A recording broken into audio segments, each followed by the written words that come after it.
A reforma política de 2017 propôs uma série de mudanças na forma como os nossos representantes políticos são eleitos. Muitas dessas mudanças passam a valer a partir das eleições municipais deste ano. É preciso ficar de olho nas alterações que afetam as organizações dos partidos políticos, doações, autofinanciamento, propaganda eleitoral, fundo eleitoral e condutas de candidatos e eleitores. O portal F5 buscou a opinião de 2 especialistas do direito para explicar mais detalhes sobre essas mudanças.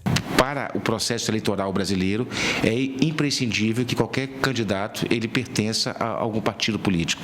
O sistema ele é partidário. Para poder concorrer, é preciso que seja filiado a um partido. Um partido, por sua vez, ele é uma entidade que ele pressupõe determinada ideologia política, que ele pressupõe uma organização de suas pretensões para colocar à disposição do povo para gerir um município, para gerir um estado, para gerir, inclusive, um país. Um partido ele possui programas, ele possui regras fundamentais que disciplinam e orientam a conduta dos seus membros. Então, por conta disso, é muito importante que um partido político ele tenha a sua vida dia após dia.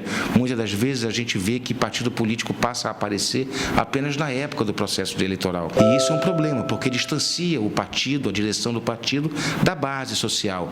E essa relação entre as ideologias partidárias e essa troca de informações entre as ideologias com a sociedade em geral é fundamental para que se estimule as discussões sobre isso, para que as pessoas tenham a formação de um senso crítico sobre essas questões e possam se decidir, possam opinar muito melhor. Hoje em dia a gente tem, por exemplo, algumas mudanças nessa chamada reforma política que aconteceu ainda em 2017, que afetam, sobretudo, algumas questões nas eleições já de 2020, como, por exemplo, a questão das coligações proporcionais. Hoje, um partido político que vai disputar as eleições proporcionais para vereador, no caso das eleições municipais, ele não pode mais fazer a chamada coligação.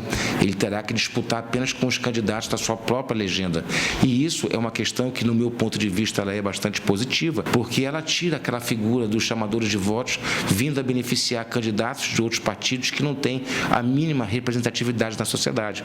A gente via, tempos atrás, candidatos com menos votos sendo eleitos e candidatos com mais votos não sendo eleitos. Então, isso era realmente um problema grave que foi sanado com essas alterações.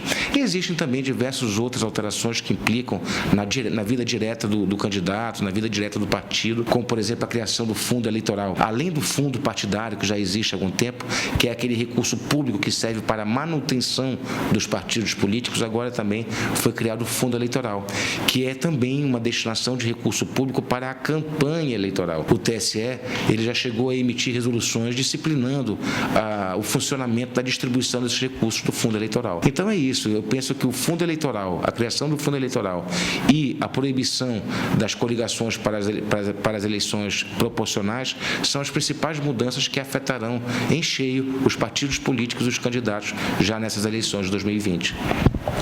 As pessoas que querem se candidatar, né? Qual é o procedimento?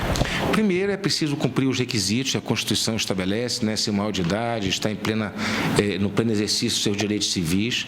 Em segundo lugar, é preciso que se filie a um partido político com o qual tenha identidade com o seu estatuto, identidade com o seu programa.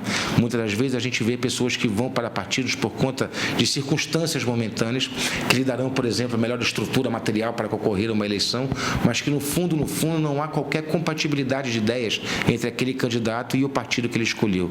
Então é muito importante que o candidato ele opte por fazer parte de um partido que seja coerente com aquilo que ele mesmo pensa.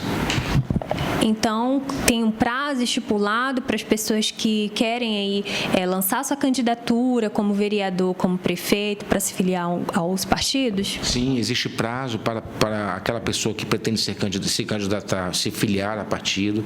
Existe prazo para os partidos definirem quem serão os seus candidatos, que são as chamadas convenções. E existem prazos, por exemplo, para as pessoas mudarem de partidos. E essas questões elas serão definidas já agora, no mês de abril, no mês de março, para que o processo eleitoral já está em pleno andamento, né? Nós estamos no período pré-eleitoral, né? É quando o candidato, o pretenso candidato, se expõe, né? Se coloca à disposição da população para o debate público de políticas públicas, etc. Mas ainda ele não pode fazer o pedido de voto, né? Nós não estamos no período eleitoral propriamente dito, mas é extremamente importante para nós já começarmos, né? Tendo em vista que o período eleitoral foi encurtado, nós temos apenas 45 dias de campanha, então o período pré-eleitoral deve ser usado pelos candidatos, pré-candidatos, para o debate, para expor suas ideias, para interagir com a população, para já começar a preparar as ideias e a sua própria propaganda eleitoral para o futuro debate já no período eleitoral. São diversas datas que o eleitor e o próprio candidato também tem que se atentar, né? A verificar junto aos tribunais eleitorais, as zonas eleitorais, o seu cadastro eleitoral, ver se você tem alguma multa, regularizar o seu domicílio eleitoral. Existem datas para isso.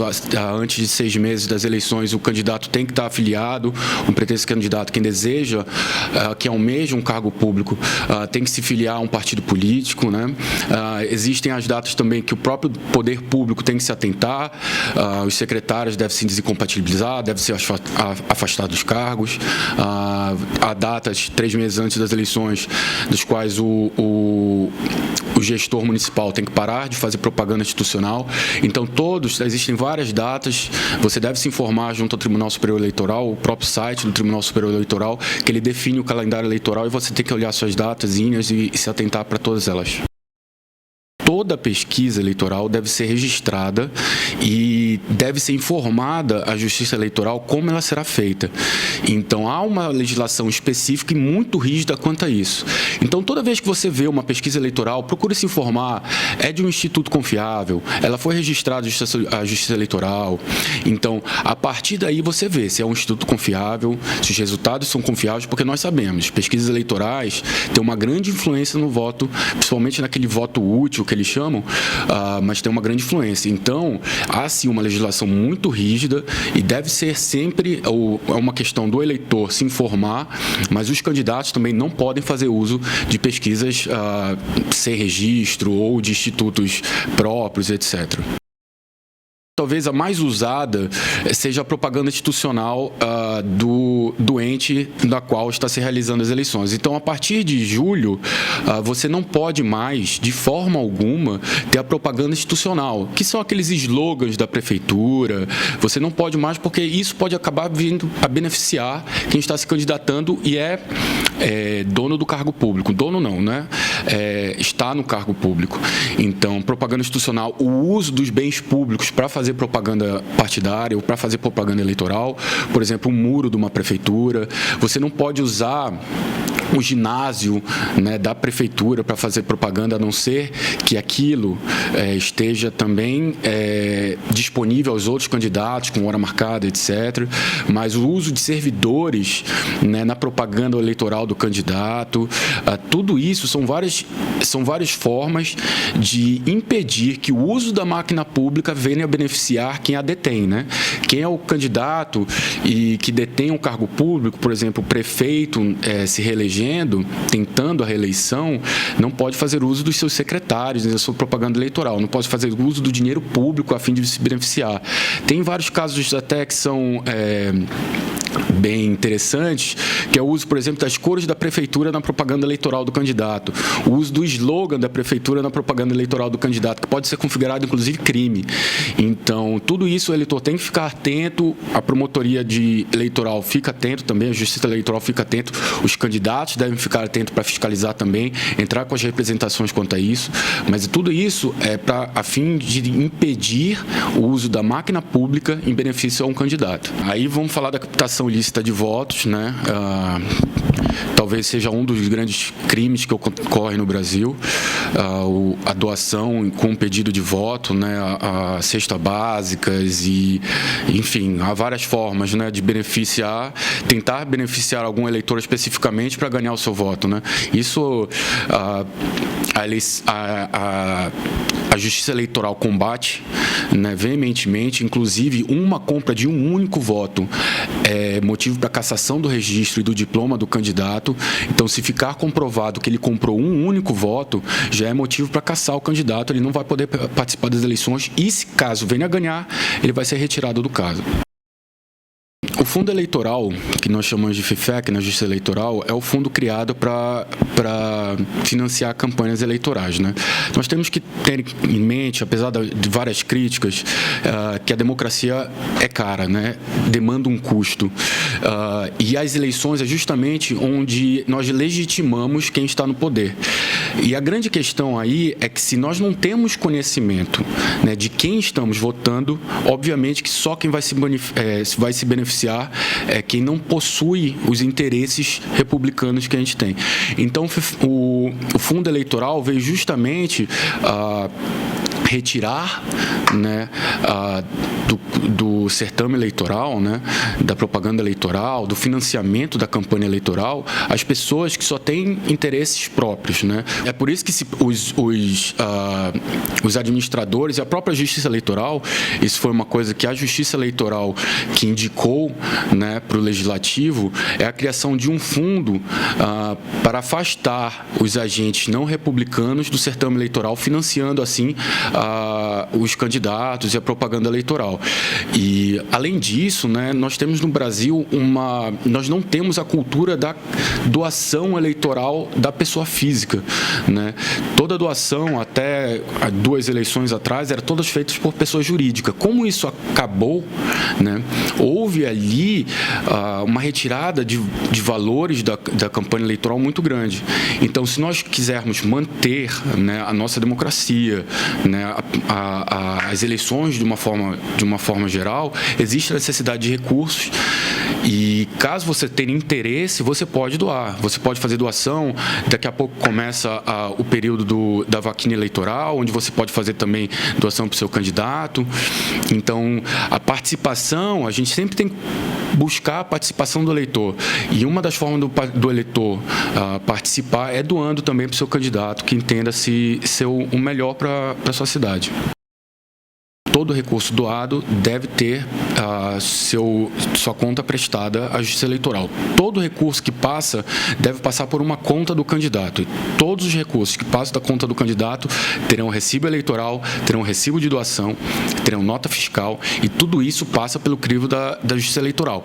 É extremamente rígido essa fiscalização. Talvez a fiscalização mais rígida que nós temos hoje na Justiça Eleitoral é da prestação de contas de campanha, justamente para não termos aquela questão do caixa 2, né, do benefício e do abuso do poder econômico. Tudo que você pode valorar, você tem que prestar contas. Então, o empréstimo de carro, o empréstimo do seu próprio serviço, a doação, nós advogados, quando doamos nosso serviço, é uma possibilidade, a doação de serviço, nós temos que dar um recibo eleitoral e isso deve entrar na prestação de contas. Então, absolutamente tudo deve entrar na prestação de contas. A legislação é bem rígida quanto a isso também, né? Nós temos a legislação que tenta afastar a injúria, calúnia, difamação dentro do processo eleitoral e das propagandas eleitorais. Porém, nós vemos que com a tecnologia a disseminação da notícia é muito rápida. Então, é um dos grandes desafios da Justiça Eleitoral fazer esse tipo de fiscalização. Talvez não seja o caso da própria Justiça Eleitoral fiscalizar. O que nós temos que ter é uma consciência do próprio cidadão em buscar aquelas informações de fontes confiáveis. Talvez as próprias fontes mais tradicionais, jornais, televisão, sempre buscar a informação. Não custa nada, quando recebemos uma notícia, fazermos uma pesquisa também, fizermos uma pesquisa básica da informação, tentar não disseminar aquela informação, porque as notícias fraudulentas, que hoje são crimes, né? Existe uma legislação específica para isso, pode também resultar em punições para o próprio eleitor.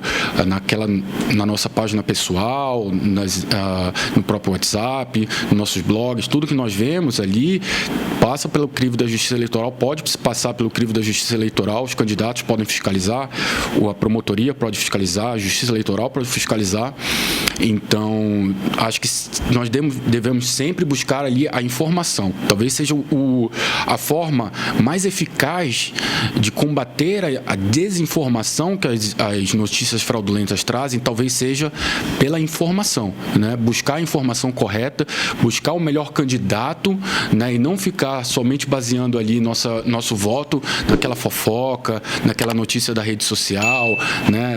Naquelas coisas que a gente lê nos nossos grupos mais próximos. Eu acho que a informação, né, proveniente de fontes creditíveis, né, com crédito, talvez seja a forma mais interessante para buscar os nossos candidatos. Fique ligado no Portal F5. Estamos no Facebook, Instagram e YouTube.